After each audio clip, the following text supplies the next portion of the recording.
As we all know, that there's a huge need to really unlock more capital for adaptation and resilience. I'm welcoming you on behalf of the Global Innovation Lab for Climate Finance. My name is Barbara Buchner. I'm the Global Managing Director of Climate Policy Initiative, which is the secretariat of the lab, and also direct the lab since a little over 7 years now. And it's a true pleasure having a fantastic panel today with whom we will explore really how can we address some of the barriers on scaling adaptation finance and what are some of the concrete opportunities for investors, particularly private investors, to come into this space. Just a little bit of the background. At CPI, one thing we're known for is also tracking climate finance, and we have just released our global climate finance landscape a few weeks ago, and the news there aren't great. What we've seen is that while there has been a steady increase in finance for climate action, the growth rate has slowed down. We are now at global flows of around $630 billion, which is both public and private, both international and domestic. But we know obviously that it's falling far short of where we need to go. And I think particularly in the context of adaptation, while we have seen some positive news, we've seen a more than 50% increase in adaptation finance from our last report. It's still only 7% of the overall finance that we can track. So this is why I think particularly today's event is so important, because we know that public finance cannot and should not be the only ones focusing on this area. We really need to make sure that the private sector is coming in. And so we have a great panel today. This is like our lab, the best of our lab network. Again, what is the lab? The lab is basically an incubator, public-private initiative that brings together investors from across the finance system, public and private, from development finance institutions to commercial banks to insurance companies, institutional investors. And the goal is really to unlock private capital at scale for sustainable development. And we're doing that by crowdsourcing ideas and then picking the most promising ideas or concepts for unlocking climate finance. And we have a couple of our lab proponents here, and then working really on developing and launching ultimately concrete projects that help really scale investments. And just in a nutshell, with the lab, we have now developed more than 55 concrete instruments and business models, and they have collectively unlocked more than $2.6 billion for concrete projects in mitigation and adaptation in developing countries. So we're excited, but we obviously need more. And so let's dive right into this. Thanks for coming. We also are live streamed. So we know that there is a huge community out there that is actually watching us. And we certainly want to make sure that we can share the lessons from really how to accelerate climate finance. So I think I'd just like to get us started a little bit thinking, what are some of the key areas and key opportunities for scaling climate finance. And I'll get started actually with you, Barbara, and I'm introducing very quickly my whole panel, and then we go into a more interactive discussion here. This is Barbara Schell. She's actually, I should know exactly what, the head of sector policy development at the German KfW Development Bank, and again, a very good partner in the lab. Close to Barbara, we have Abid Karmali, who is the managing director of climate finance at Bank of America Merrill Lynch, also one of our first lab members from day number one. Close to Abid, we have Emily Pigeon, who is the Vice President, Ocean Science and Innovation at Conservation International, leading RISCO, which has been one of our lab instruments. So we'll hear more about that one.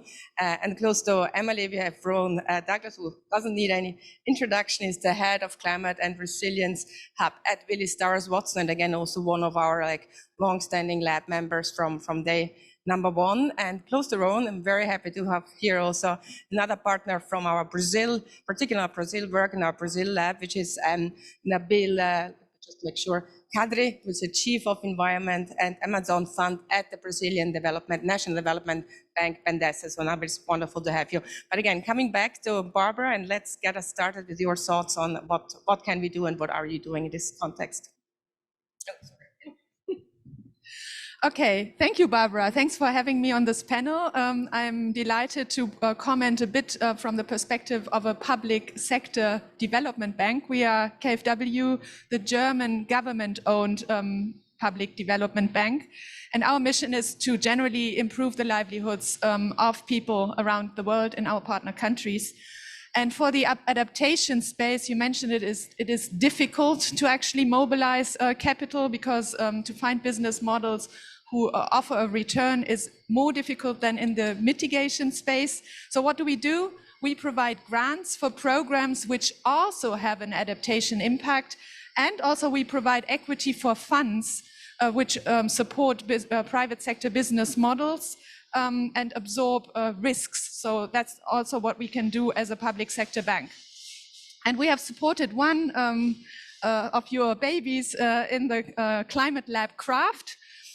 So we hope that the business models Craft invests in, private sector business models, are going to grow.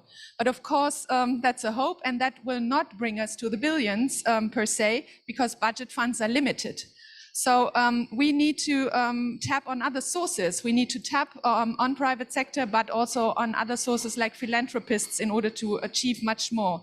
So if we look for billions, we need to look for areas where the private sector can actually make a truly transformative change. And so I would like to talk about the area of insurance against climate risks. KfW has been supporting the Inso Resilience initiative of the German government. And on behalf of our ministry, who targets to insure 500 million people by 2025 against climate risks, we have put in about 250 million euros in 12 different projects. And in these projects and programs, the private sector has actually 4 different distinct roles. The private sector has to come up with insurance products which the poor and vulnerable in our partner countries, mostly farmers, actually understand. So you need fintechs coming up with products which effectively also protect these people. We need private sector companies who market these products to the people in the countries, so microfinance institutions and the like. We need investors who actually provide capital for the funds who invest in these types of business models. So on the investor side, we need them. And reinsurers can actually provide risk cover for these programs. And that's a really a role where they can bring about transformative change, because the big reinsurance, Hanover Re, Munich Re, Swiss Re, they have a lot of capacity. They have interest in diversifying their risk, and they need entry points in these countries. So agriculture is only the beginning. Coral reefs, municipal infrastructure can be other assets we can insure.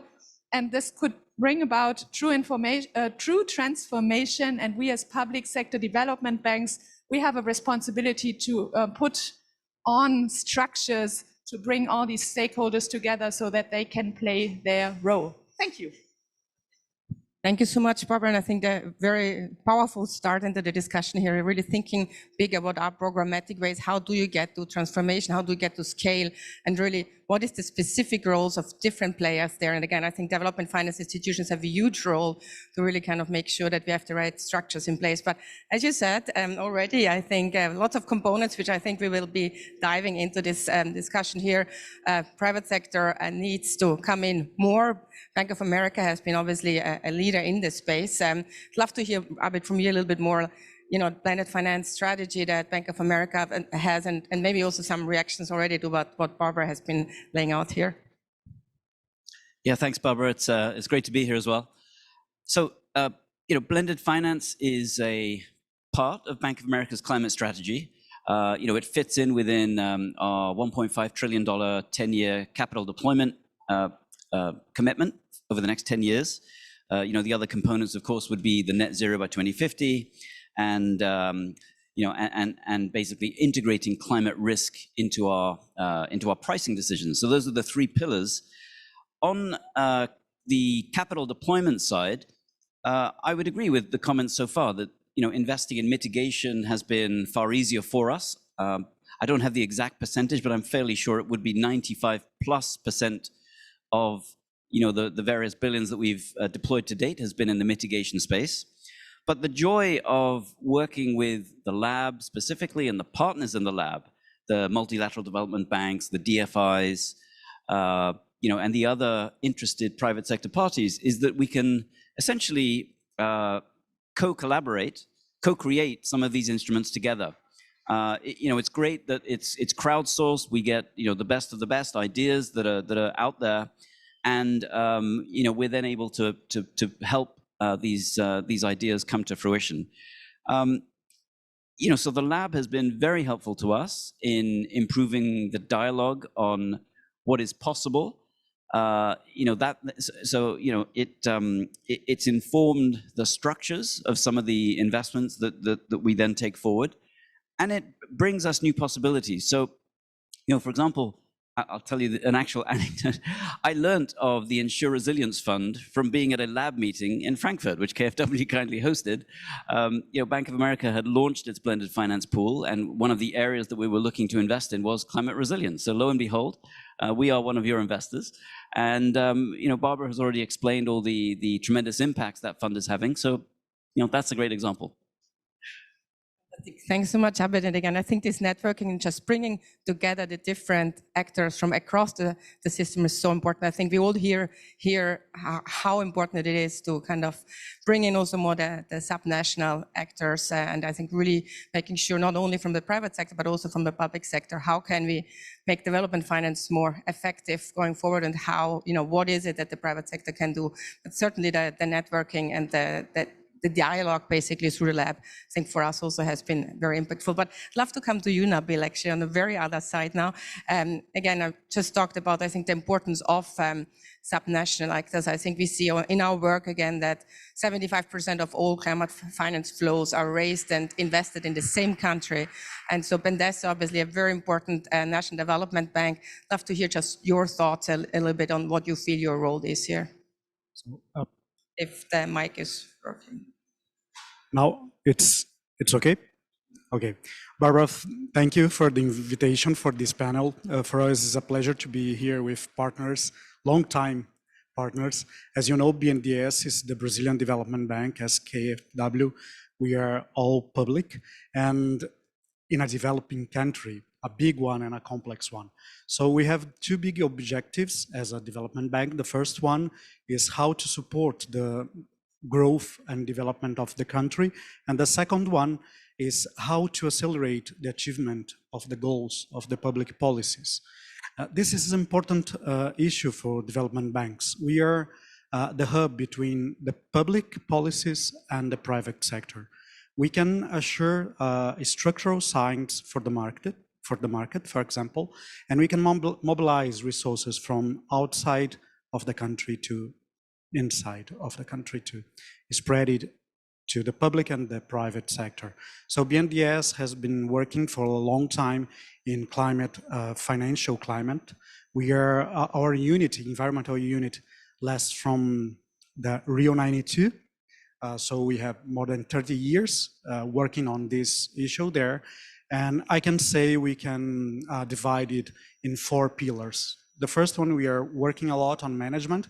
We are revising our governance, our procedures, our policies. The second one, we are mobilizing resources. As I said, we are trying to catalyze resources from outside Brazil. Like we are the first institution in Brazil, public and private, to make the first green bond issuer in Brazil. We made another internal bond, green bond, last year for the first time in the market too, the first financial institution in Brazil to make it. So we are trying to mobilize the resources for what? To put it in products and solutions. So we are working a lot in products and solutions, and as the lab do, we internally have a BMDES lab with more than 20 solutions for climate now being developed. And this year we launched 2 linked loans, for example, related to more on mitigation than adaptation, but we have some lines on adaptation too. And the Last one is transparency. We are working a lot on transparency. This year, we launched our NDC portal. So you can find now at the BMDES website all the projects that we contracted since 2015 till now, from the Paris Agreement to now, and how much of carbon emissions we avoid within these projects. And we can say now that we avoided, since 2015, more than 52 million tons of equivalent carbon only in renewable energy, urban mobility, and forest, for example. So we are working a lot and we have many things to share. Thank you, Barbara. Thank you so much, Nabil. And I think also just really seeing the important role beyond just investing of actors such as BMDES, is really being this link between policies, between creating the enabling environment, but also ensuring that we are all accountable by sharing information and data that you said. So thanks so much for sharing your thoughts here. But Rowan, let me come to you. We've heard a lot already about insurance, and I think we all agree that this is a sector where an industry where much more could be done and hopefully will happen. And you've been obviously leading a lot of the thinking in this space. So I'd love to get your views on insurance. Barbara, thanks so much. It's great to be here. It's great to see you again, actually, in real life, and everyone, and to be on the sort of networks with everybody outside of the room too.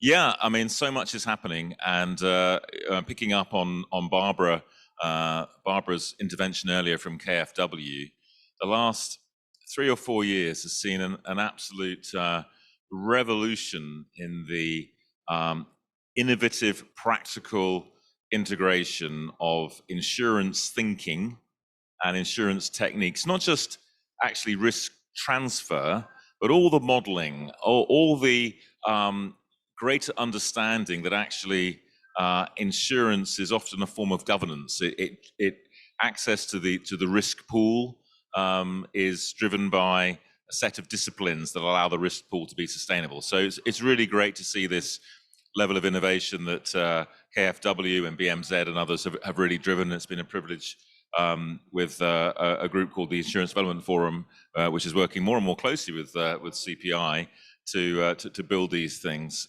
further. And I'm going to talk a little bit about scaling out in a second.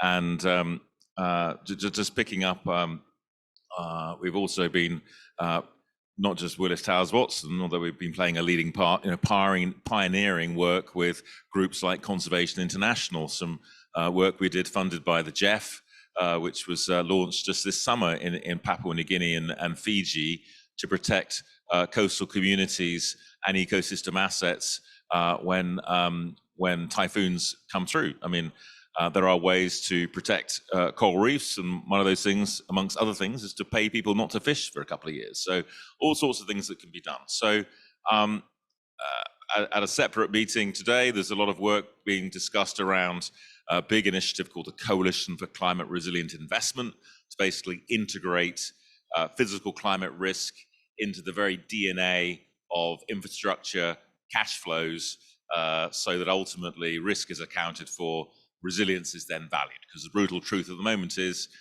we don't account for the risk. So the additional expenditure required to make things resilient is not then rewarded by investors. And I've seen in the reinsurance world, as Barbara hinted at, when that's done, actually we can align capital with risk. So let's just suspend disbelief and say, with all the great innovations that are happening, not least driven often by public sector institutions, but also putting some of our old wine that we've had in our markets for ages, but just blend it in a new way with a new label, and all of a sudden we realize that we've already been doing some great things. We just don't make the connection. So let's just assume that the problem isn't the innovation. The challenge is scaling. And with resilience and adaptation, it's particularly challenging because it's also specific and localized. So the way we're looking at it is not necessarily just to say, let's mobilize 100 billion here, 500 billion there, even $1 trillion over here for, inverted commas, resilient development. What we have to do, ladies and gentlemen, is to retrain the invisible hand of economics that actually dictates and drives almost all decision making. So we're sitting here in Glasgow, where Adam Smith, 250 years ago, was professor of logic and of moral philosophy. And he was the one, of course, who wrote, amongst other things, The Wealth of Nations. And it provided the intellectual foundation for all the revolutions that happened since then, from the cranes we see over the COP venue here, to all the economic development we've seen around the world. It explained that in a way, and it basically decided who wins, who loses, what gets built, what does not get built. And the truth is that we need to retrain that invisible hand to ensure that, in this case, physical climate risks and related natural disasters are, as Abid hinted at, integrated into the very DNA of all investment decision. We've literally got to take the physics into finance. I saw that happen myself, remarkably, in this strange backwater of finance called reinsurance, where in the early 90s, we were on our backs. The market was completely dislocated after a series of major disasters. And essentially, we had three things happen: an intellectual revolution that married engineering metrics, new to us, return periods, exceedance probability curves. You marry engineering metrics with actuarial science to create distributions and simulations of tens of thousands of potential years of loss, so that you can work out what is the potential loss now and potentially into the future. And the final one was human and physical geography, because physical climate risk is, yes, about the climate, but not really. The climate is important, but the real challenge is understanding the nature of exposed assets and populations and their particular vulnerabilities to these factors. So I've seen how the invisible hand, empowered then by regulation and stress testing, made our sector resilient. So I think the exciting thing at this COP, Barbara, is that it will be remembered in 10 years for two things. It will be remembered that it was the COP which was to COP was to politics what Glasgow will be to economics and finance.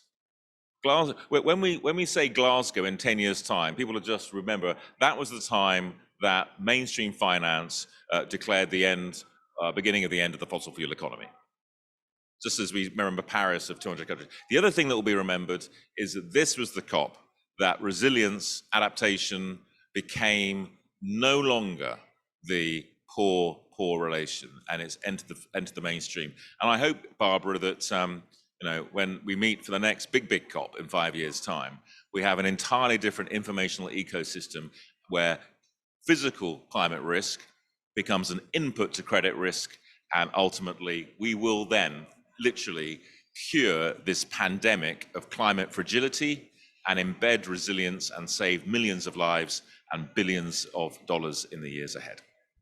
Wow.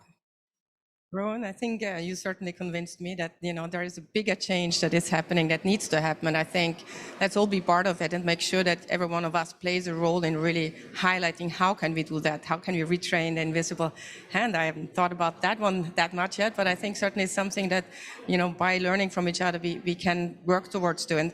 So thanks so much for that. But let me now go to actually Emily and let's go a little bit back and a little bit more bottom up again and look at one of the concrete actions, one of the concrete business models that are out there to invest today into climate resilience adaptation. And again, mangrove forests, I think we've heard a lot about them in these days. So we have a specific instrument here from Conservation International.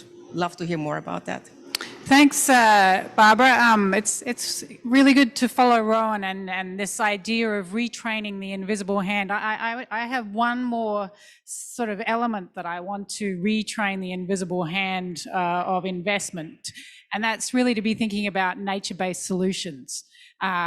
Sort of inherently when we think about building resilience and adaptation. And the ecosystems that I have been involved in over the last 12 years is really thinking about coastal resilience to storms and flooding, and the importance of mangroves, which is almost obvious now. But when I came to the COP 10 years ago, it was a sort of marginal sideshow to be talking about mangroves. So it's, to me, I've seen an amazing transition in understanding. And I think now we need to retrain the invisible hand of engineering and finance to really start ensuring that these coastal green infrastructure is very much included in how we develop and think about adaptation and resilience. And so with the amazing help of our friends at the lab, Conservation International has formed a company called Risco, which is a business model that uses insurance, carbon credits. So we sort of use the resources of mitigation, associated with mitigation, in combination with the potential of insurance and a few other finance streams to invest in mangrove conservation and restoration in areas with coastal assets. And in so doing, reduce the vulnerability, but also protect the blue carbon, also the climate mitigation of those systems. And I think if the point of this discussion is to think about the value of private finance and the importance of engaging within private finance. I mean, I'm a oceanographer by training, and so come with a certain set of expertise, but really we need to be partnering with finance to be able to develop these models, these finance models, to really be effective on the ground and to be able to really deploy the resources that we're talking about here. Those partnerships, such as those that are put together by the lab, I think are the critical step to actually getting those resources to the ground to develop these effective models. And I think that my other main point is that I think that the finance industry and private finance has a real role in, I guess, becoming this hand behind and really demanding that these nature-based solutions become part of the solution. I know that when we go work in the Philippines, Vietnam, places that we're applying this Risco model, that many of the local government and all the way up to the national government agencies that we have to work with to implement these models are very unaware and are quite anxious.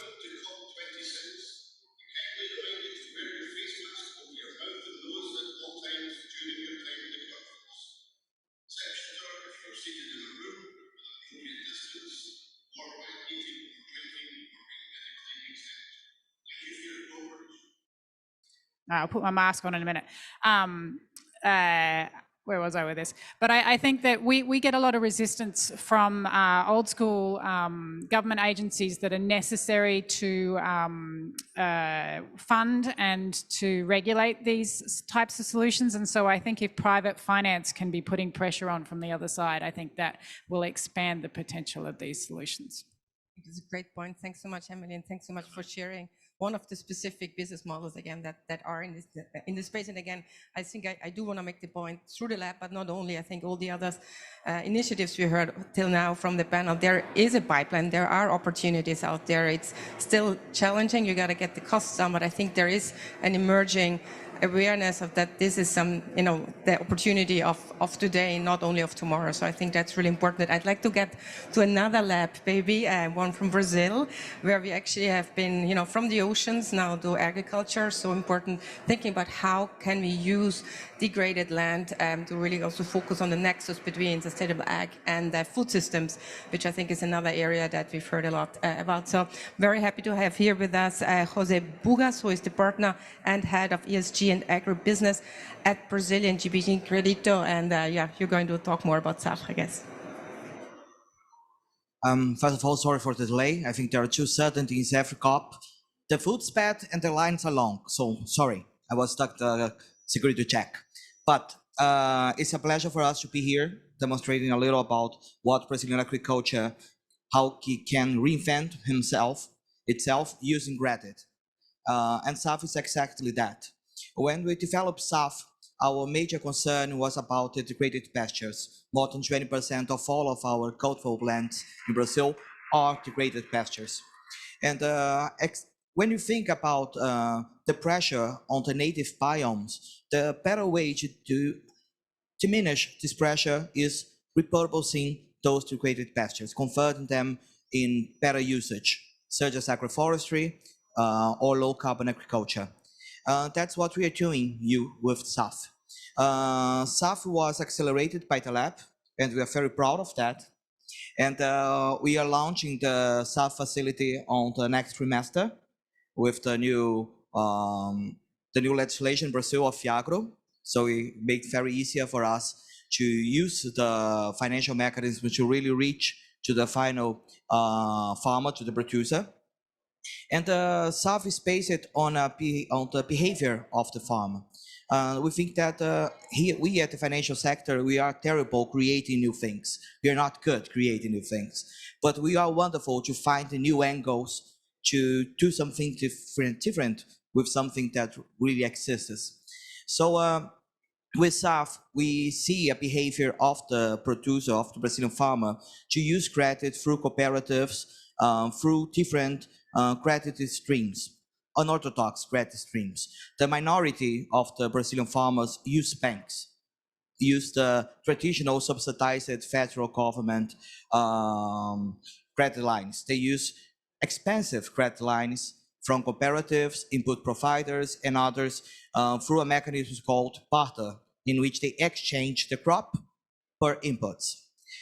It's not a very intelligent way to finance the production, mainly because the total interest rates during a crop, it grows to 30% per year.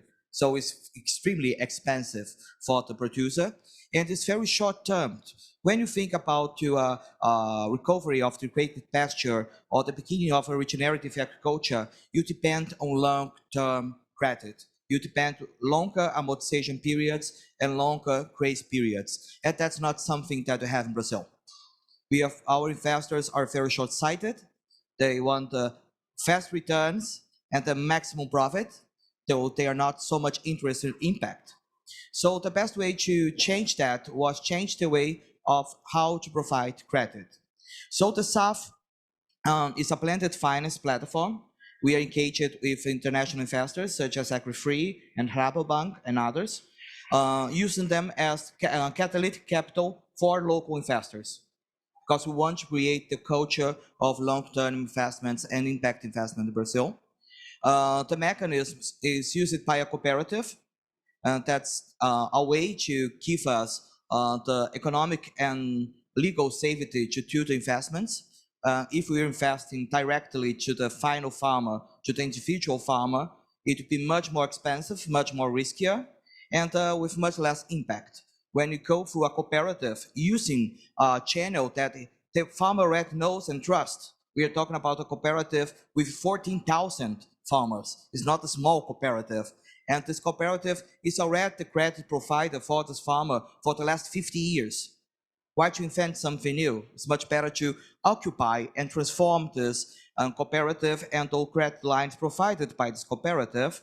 So we are providing to the first 300 farmers a differentiated credit line, $100 million credit line that is focused on the regeneration of degraded pastures and also the conversion to low carbon livestock management, grassland, and agriculture. On total, we are going to allow a total of volume of 1.6 billion reais in total credit for the producers during 10 years times, and reinvest in a total of 200,000 hectares of land using $100 million. So I think that we are very committed to those results, and on the cost benefit perspective, it's a win-win situation. The farmers getting better loans, better credit, with lower interest rates, with better conditions. The cooperative can provide better credit to the producers. We have to think that cooperatives in Brazil can't be profitable. They had to distribute all the profits to the farmers. So it's a win situation for for the cooperative and for investors as well. When to a blended finance, we protect the traditional investors, such as JGP and our investors, to have the traditional investment practices, but with the concessional and the philanthropic investors providing the better condition credit. So that's what we believe, and that's what we are now replicating in any others mechanisms. At JGP, we have committed to the deforestation-free finance agreement, to the IFAC agreement, and only to the IFAC, using the model of SAF, we are investing $200 million to the end of next year. So it's a very replicable mechanism. We see that it provides the results needed for the transformation of Brazilian agriculture. And we are really, we are very happy to be part of the lab and learn from the lab how to do it. So thank you. Thanks so much. Again, I do realize we're getting to the end soon, but I'm going to make another round just because I think we've heard so much that, what is really happening, both through the lab, but also, from the various institutions on the panel here, the lab network. So I think I'd love to have from everyone just, how can we go from where we are now, to, what is it that you think really could help accelerate the replication, accelerate speed of action in your own institution? And again, is there something that also in the lab we could do better? And I think here I'm looking particularly to Jose and Emily. Just, is there anything that you feel could give you even another push of getting to scale? And I'd like to start actually from the other side. So Nabil, your kind of key ingredient of what needs to happen in order to do more. So Barbara, when we talked about this panel, I'm thinking about what we have been big challenges there in Brazil for unlocking the private sector investments on this agenda. So when I stop a bit and thinking about it, I remember something that you said. You said about the invisible hand. And when we talk about it, we are talking about regulations too. How we act on regulations and how we act on capacity buildings. So when we talk about a development bank and private sector and public policies, we have a very important role on it. So we we are talking about this angle, the angle of regulation, but we are talking in another angle too, the angle of technological routes. When we talk about adaptation, we are talking about technology. We are talking about regulation and technology and how a development bank can support this transition for new technological routes. I think this is the big question. And first of all, we need long-term investment, long-term lines, credit lines, or even new financial instruments. But we need not only long-term, but we need low interest rates for this kind of change. So we are talking about long-term with low interest rates. But in a country that we have high risks, not only high risks in the climate agenda, but even high risks in the financial system. So it's a difficult equation to make it real. But how is the answer for it? Is new financial instruments solutions. Talk about guarantees, talk about a blended finance, and we have a big role on it, how to make this a nice equation to be. And we did it. We did it when we saw our agenda on wind energy generation. We made it in Brazil. We made it from 0 to 15% in less than 10 years. And that's why BMDES is the biggest financer of renewable energy in the world. Public or private, you can take any bank in the world, BMDES is the biggest financial institution in the world. So we did it, but changing the business model. We changed the business model for making wind power possible in Brazil. Thank you so much, and certainly something to replicate now for other areas. But Rowan, let's just go back. What is it that you think needs to happen? I think you've made a great point about regulation and particularly in my case financial regulation.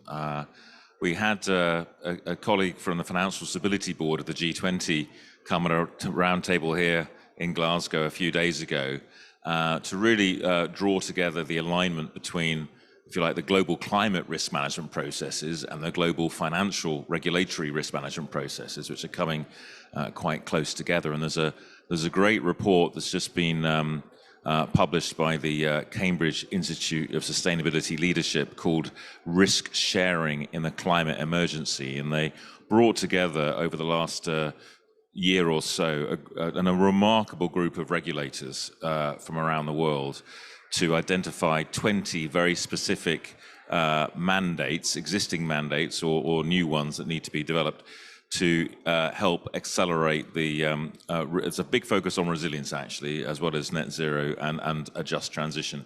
And it's very specific actions, and I think it will become both a bit of a roadmap as well as a carrot and stick to move us forward. And I think that is key. It's the means to retrain the invisible hand. I think I'll just make one final sort of general observation, because we've had some great specific examples, but insurance is very deeply misunderstood.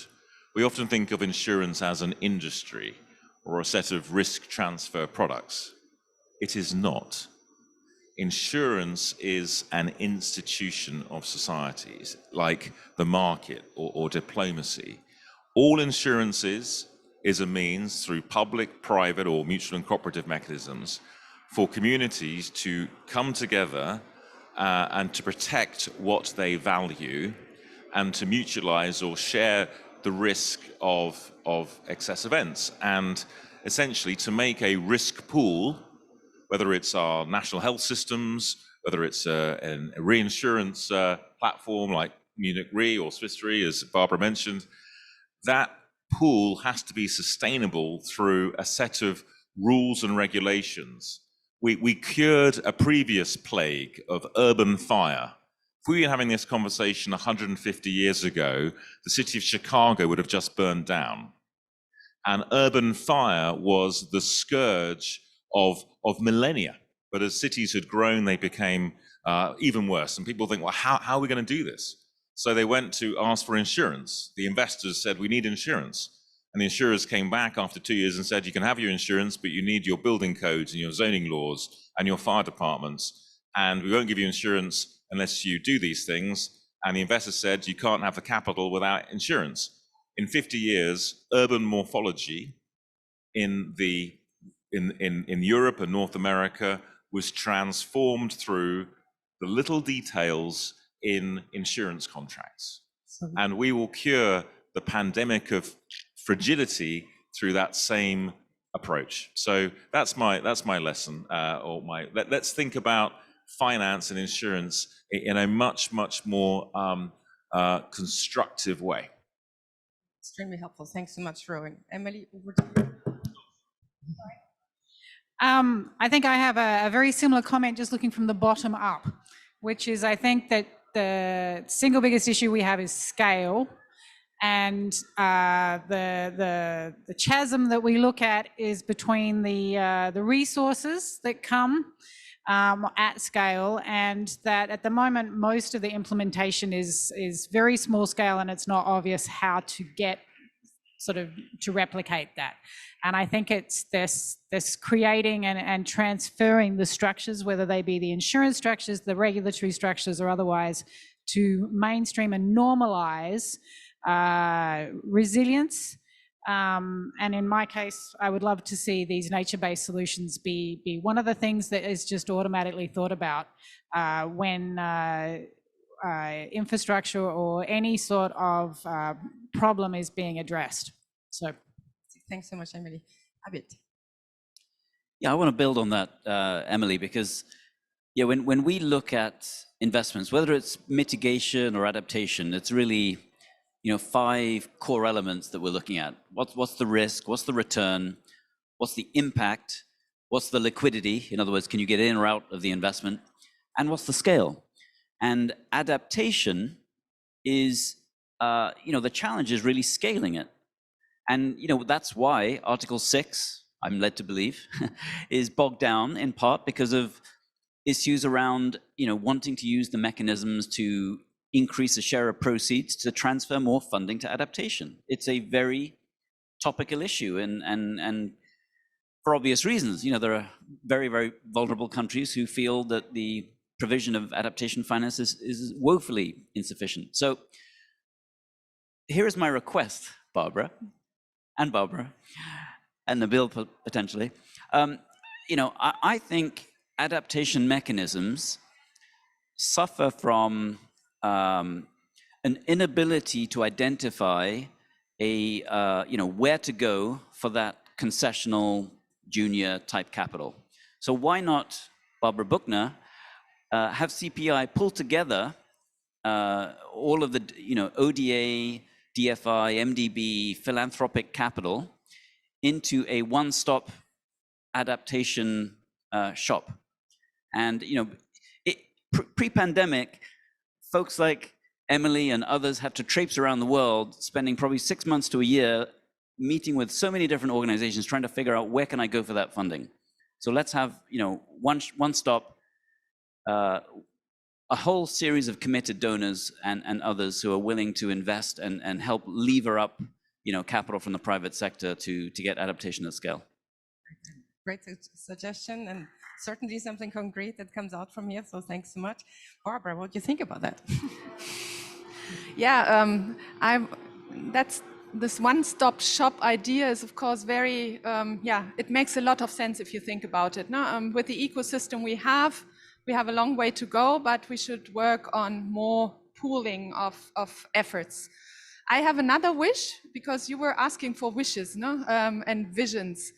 And I'm also going to build upon what Emily was explaining to us. I think one big issue is that ecosystems who are very intact ecosystems, who are very, very important for climate adaptation purposes, because they provide for services for us as humanity, like clean water, protection against flooding, etc. If those ecosystems could actually receive a price for these services they provide, if we were to treasure as humanity what these ecosystems actually do for us, because then that's a very important precondition for business models or for people who cater for these ecosystems to actually earn something, and then you don't have a problem bringing in the private sector. So that's a wish, and I know that's it's utopia right now, but we need to get there, definitely. I think it's great. Well, I think we've been talking about retraining the invisible hand. I think this is like a very valid wish that we can add to our list. But Jose, over to you, and then I'll close. Okay, I'll try to be very focused on Brazilian agriculture. That's my business. I used to think that the problem was the scale. How can we have a scale problem with agriculture in Brazil? It's 30% of our GDP. It can't be a scale problem. I used to think there is also the shortage of investments. It's not real. There is plenty of investments and plenty of investors, such as ourselves. And so my wish now is, when you think about Brazilian agriculture, considering all the pledges that food companies in Europe, United States are doing right now of being regenerative and net zero, that we can connect better those pledges with the supply chains in Brazil. We have to figure that the pledges are being committed here in Europe, but the supply chain to achieve those pledges are in Brazil, are in Africa, Latin America, are everywhere, but Europe. And when we see that, yes, Brazil has a high risk with high credit interest rates, but not Europe. So you have to build bridges using supply chains to bring money, to bring quality investments from Europe, from United States, from developed countries to countries such as Brazil, to foster this transition. So my wish is engineer wish, is to build a bridge between those two realities. We have to connect it. Here the investors are complaining about lack of assets for investment. In Brazil, we are complaining about the lack of investment for our assets. So let's try to talk with each other and make it happen. And that's how the financial sector has always worked. And that's what we can start from now. Thanks so much. And another very concrete wish. And again, I think we have a good wish list here, but I don't think it's a utopia. I really think we can make things happen. Again, with all these institutions engaged in many more that are part of not only the lab network, but really of this involving ecosystems. So just very briefly, I think it's been a very rich discussion. We obviously don't have time for questions now, but these very fine panelists will be here and you will have a chance to follow up. Again, I think what the goal should be is a real transformation here. We need a systems shift and system change, and we really need to think about how can we use public resources more effectively. I think the one-stop adaptation shop that Abid has mentioned, I think is really important here. I think we can do it through innovation, but innovation not meaning we have to reinvent the wheel. I think there's lots of solutions out there, lots of instruments that are being used in other parts of the economies and that we can use with a new angle, as you have also said, Jose. So I think it's about thinking about some maybe new financial instruments, but building on really what's out there, but at the same time really thinking about how can we get to scale and replicate what's working also in other areas, and how can we really think about retraining the invisible hand of economics, of finance, of engineering, to really getting there, really making sure that we value existing ecosystem better and that we integrate really climate risk into each and every investment decision that's out there. I think it will require more partnerships. It will be requiring better partnerships. I think lots is already happening, but it needs to be more constructive. It needs to really be working from a different angle. So thinking about how can we bring these other actors in, including food companies and the broader ecosystem. And it will also require regulations. So let's make sure that we have these connections to policymakers. Let's make sure that we create an enabling environment that will allow all that to thrive and that creates also the level playing field between adaptation opportunities and the risks and returns out there. So let's go mainstream. And again, I'm very optimistic that we can make it happen. And I look forward to continuing to work with all of you and many more, hopefully, in working towards that. So please join me in thanking my panelists for an excellent discussion as always. Thanks so much.